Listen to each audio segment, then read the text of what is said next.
Hi, I'm Charles with AniCap. This is my recap for the 2023 anime called Kingdom of Ruin. If you like my recaps, please consider subscribing. The story begins as we are told that God created humanity, and then he created witches. God, being much nicer than I would be, shared his power with the witches, and told them that in his place, they shall guide the powerless humans. The witches agreed and swore to dedicate themselves to helping humans in the name of friendship. However, in the present day, things have taken a horrific turn. A scene shows a large group of ungrateful humans preparing to execute a witch as they scream that they don't need witches and they should be eradicated. The witch hopes that they will all die, but she beats them to it. Elsewhere, our protagonist named Adonis, who is a witch's apprentice, complains about how tired his legs are and how it's way too hot, which makes sense since it's a desert. Adonis grows frustrated since the witch he travels with named Chloe isn't listening, and interrupts him to tell him to quiet down. Adonis wants her to at least use magic to check their location, since it would be a lot cooler than using an old school map. But she calls him an idiot and reminds the boy that magic isn't that cheap. The map lover threatens to leave him behind and gets even more upset when Adonis just uses a device to determine where they are. Little Miss hates technology is furious since she told him numerous times to not use that weird machine since the people looking for them will use it to find them. Adonis calms her down by explaining that it's not a weird device. It's actually a smartphone and he made this one himself, so it can't be used to track them. Our proud little nerd explains that his device uses freeform summoning magic to replace its radio waves with multidimensional photons, so not even the army's triangulation technology can find them. And it doesn't need batteries. The technological genius points out that using maps in this day and age is pretty lame, but Chloe is not impressed. Princess, stuck in her ways, says that they are ready to move again, but Adonis has gotten very serious, and he asks her why they have to keep running. Chloe explains that it's because she is a witch, and attitudes towards witches have changed. Now, simply living is a struggle, blending in when in human cities, living away from human towns. If anything, she is more like a ninja than a witch. Unfortunately, her terrible joke doesn't land, so the two pretend it didn't happen and just keep moving. During their journey, Chloe reminds him that they need to find a place that's tolerant towards witches so they can reclaim their peaceful, happy life. They also need to find a school for him to attend, but our brilliant little technology lover surprisingly explains that school sucks and he'd rather keep studying under her. Chloe inappropriately teases him about liking older women and the two move on. Adonis can't help but wonder why Chloe isn't frustrated. He hates the Red Empire that they reside in, and the evil little dude desperately wants to eradicate humans using magic. Just then, Adonis senses something approaching, and a group of soldiers report back to their headquarters that they have spotted a fugitive witch. Adonis fearlessly states that he will handle the human scum, but Chloe stops him, and explains that he is far too inexperienced. Chloe, who better have something good up her sleeve after holding our boy back like that, starts off with some ice magic as a staff appears in her hand. She sighs while stating that humans never learn and unleashes her spell. Elsewhere, a man just like my accountant apologizes to Emperor Goeth. The Emperor, with a mustache looking like a masterpiece of grooming, calls him an incompetent fool, but the suit explains that Chloe is a high-ranking witch who uses ice magic. He tries to explain that a single squadron isn't enough to defeat her, but someone's foot comes flying out of nowhere to silence him. My accountant is told to learn his place, but he explains that he wasn't doing anything wrong. The Emperor silences everyone and just instructs them to bring Chloe to him immediately, as he refuses to let her escape. Back to the fight, Chloe's in the coolest pose she can make, and we see that she is exhausted after defeating the hopelessly weak humans. Adonis isn't saying anything though and is furious that Chloe always holds him back. He exclaims that he can use spells and wonders why she won't let him fight. Adonis thinks he could have handled those measly wimps easily. He doesn't see the point in studying magic if she won't let him use it. Misinterrupts a lot interrupts our boy again and reiterates that he is just too inexperienced with magic. This crazy kid then interrupts her by bringing down a massive sword straight down from the heavens and asking her how could a student of hers be considered inexperienced. Chloe doesn't even address the good point he just made and simply tells him that if he whines too much, she will get mad. However, Adonis has come to a conclusion and assumes that she must be treating him this way because he is a human like them. He believes that she doesn't want him to kill his own kind because she is too nice. Because of this, no matter how much they mistreat her, she suppresses her emotions so he won't fight humans, and she never allows him to fight them. Adonis is at his limit though, and he can't stand not being able to protect her anymore. He tries to express his feelings, but she stops him and just tells him that she feels the same way.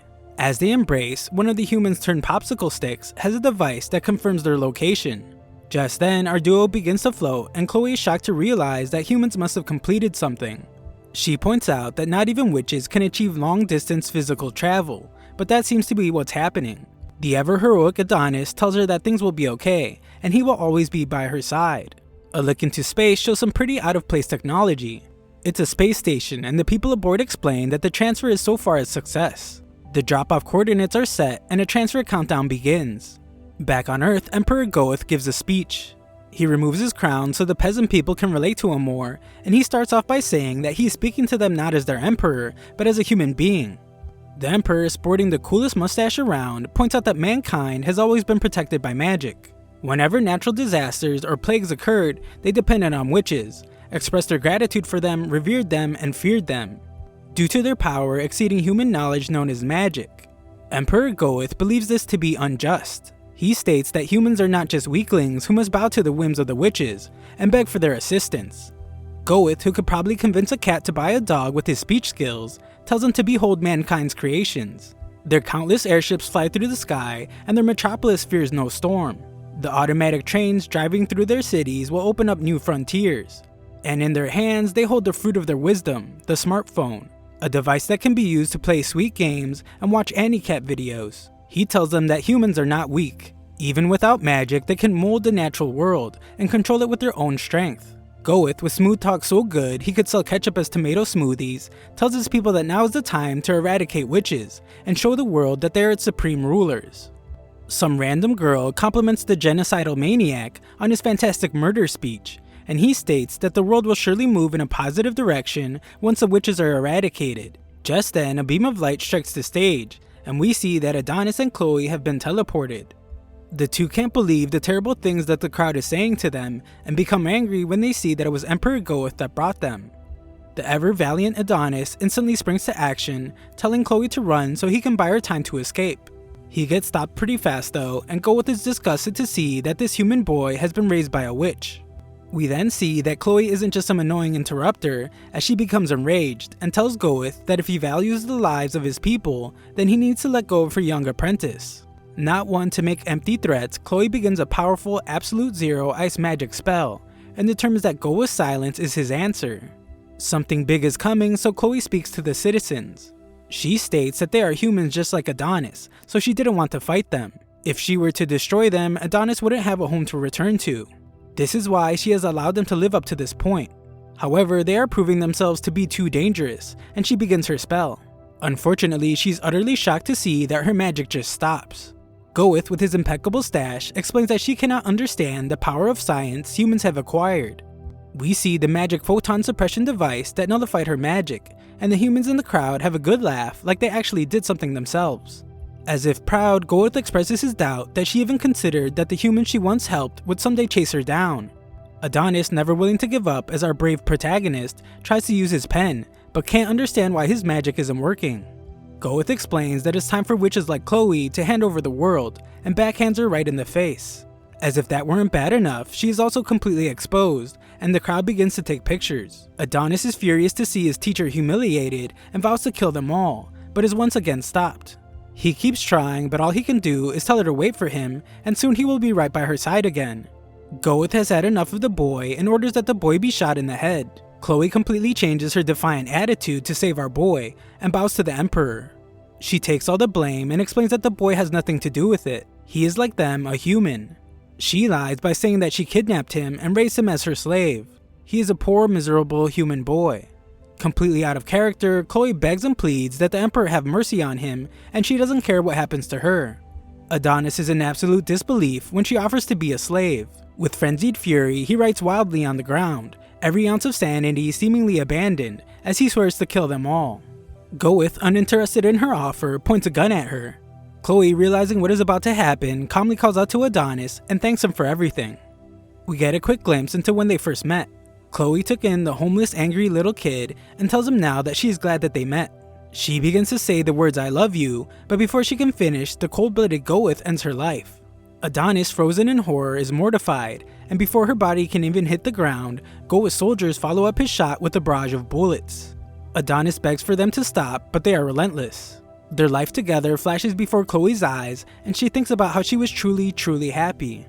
The crowd cheers with utter jubilation, and Goeth finalizes her death by having her head cut off. We then learn the rest of what God said when he shared his power with the witches. He told the witches that the humans may fear them as they are timid.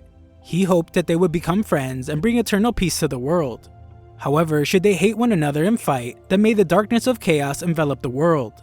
With Chloe dead and Adonis consumed by a raging fury, the real story can now begin. We move forward 10 years. A couple of prisoners are arguing over some food, but a girl named Daroka offers them her food so they can stop. One of the rude girls takes her offer, but Daroka's friend Anna points out that Daroka gave someone else her food earlier. Daroka keeps her spirits up though, and shows how much energy she still has with a strange dance. Anna points out that no matter how much technology advances thanks to the gear expansion, people keep fighting among themselves. The wars never stopped. She remembers being told that humanity would be happy once the witches were gone, but that hasn't come true yet. Anna, always staying positive, lightens the mood with some expert level puppeteering. Through her puppeteering act, we learn that they are prisoners because they lost to the Empire. Daroka uses the puppet to assure Anna that everything will be okay. Just then, soldiers arrive to call prisoner number 218. Others gossip about how those that get called never come back, and Anna is terrified when she realizes that she is number 218. The soldiers demand that the prisoners speak up, and Daroka fearlessly steps forward. Daroka is taken away, leaving Anna in complete disbelief since that was her number. And as if that wasn't dramatic enough, we see that Daroka left her puppets behind with their number. Daroka is taken to a place where she finds that she will serve as a slave. She sees what happens to those that refuse, and the flamboyantly dressed warden explains that she needs to serve the Empire just like everyone else. He states that running the prison costs money, taxpayers' money, the blood tax of the Empire's people. He asks her who brought about the gear expansion and the explosive rise of human civilization, who used their scientific and military might to defeat the witches and seize dignity for humanity. He answers his own question by stating that it was them, the Redia Empire. He is sure that she will fetch a good price and takes a selfie with her, but instantly regrets it when she bites his finger. Daroka makes an attempt at an escape and tries to open all the cells using the warden's phone. Unfortunately, their technology has voice authentication. She tries to ask it nicely, but that doesn't work, so she does her best impression of the warden. Luckily, her feminine voice is pretty similar to the flamboyant warden and it works. She tells all the prisoners to run, and with that, chaos ensues. Amidst the chaos, Daroka heads to a very special cell made especially for a very powerful person. Daroka is taken down, but the soldiers point out that all cells are opening, and they're in very big trouble. Just then, alarms begin to sound and the chamber begins to open.